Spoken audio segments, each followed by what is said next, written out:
మీకు gas booking అవ్వట్లేదా? చింతించకండి. Gas ను మీ చుట్టుపక్కలలోనే మీ ఇంట్లోనే ఎలా తయారు చేసుకోవాలో ఒక పెద్దాయన చెప్తాడు, వినండి. పెద్దాయన అంటే అంతా ఇంత పెద్దాయన కాదు, చాలా పెద్దాయన. ఒక్కసారి వీడియో చూడండి. किसी छोटे से नगर में नाले के पास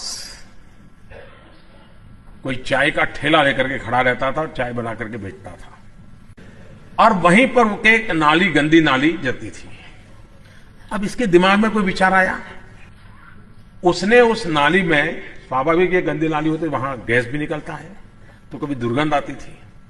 उसने एक छोटी सी बर्तन को उल्टा करके उसमें छेद करके एक पाइप डाल दी, और जो गटर से गैस निकलता था वो पाइपलाइन से उसके अपने चाय के ठेले में ले लिया, और वो चाय बनाने के लिए उसी गैस का उपयोग कर करके चाय बनाता था। सिंपल सी टेक्नोलॉजी। విన్నారు కదా, అర్థమైందా? గ్యాస్ ఎలా తయారు చేసుకోవాలి, సింపుల్ టిక్. పెద్దగా ఇబ్బంది పడాల్సిన అవసరం ఏం లేదు కదా.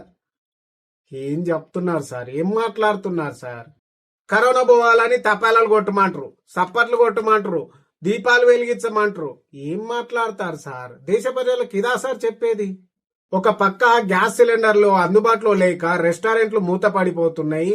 ఇంటి అవసరాలకు కూడా గ్యాస్ సిలిండర్ దొరకక లైన్లు నిలబడాల్సిన రోజులు తీసుకొచ్చారు మీరు. మీరు చేసేటివన్నీ ఇలానే ఉంటాయి సార్. నోట్ల రద్దు చేసినప్పుడు బ్యాంకుల ముందు బార్లు తీశారు. మీరు తీసుకొచ్చిన నల్ల చట్టాలైన రైతు చట్టాల కోసము రైతులు రోడ్డున పడ్డారు. ఇప్పుడు మీ వల్ల సిలిండర్ కోసము మళ్లీ ప్రజలు రోడ్డున పడుతున్నారు. మీరు మీ 12 ఏళ్ల పరిపాలనలో ఏముంది గర్వకారణం అంటే ఏం చెప్తారు సార్? ఏమీ లేదు. కరోనా వచ్చింది, కరోనా పోవాలంటే తపాలను కొట్టుర్రి, టన్ టన్ టన్ టన్ సప్పర్లు కొట్టుర్రి, దీపాలు వెలిగించుర్రి. ఇవి కాదు సార్ చెప్పాల్సింది. దానికి పరిష్కారం చూపించండి. గ్యాస్ సిలిండర్ అందుబాటులో ఉంచండి, నిత్యావసర వస్తువులు అందుబాటులో ఉంచండి. ఇప్పుడు ముందు ముందు పెరగబోయే పెట్రోల్ డీజిల్ ధరలు పెంచకుండా ఉంచండి. సామాన్యుడి నడ్డి విరవకండి సార్ దయచేసి.